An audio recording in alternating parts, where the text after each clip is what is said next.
நாசிக் மதமாற்ற கும்பல் தலைவி நிடா கான் கைது. மகாராஷ்டிராவின் நாசிக்கில் டாடா குழுமத்தின் கீழ் இயங்கும் டிசிஎஸ் நிறுவனத்தின் பிபிஓ அலுவலகம் உள்ளது.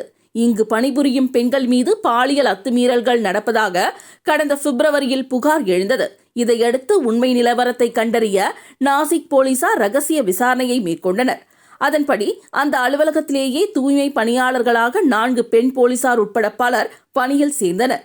இந்த ரகசிய விசாரணையில் தென்கிழக்கு ஆசிய நாடான மலேசியாவைச் சேர்ந்த இம்ரான் என்ற மத போதகருடன் குற்றம் சாட்டப்பட்ட டிசிஎஸ் நிறுவன ஊழியர்கள் தொடர்பில் இருந்தது தெரியவந்தது.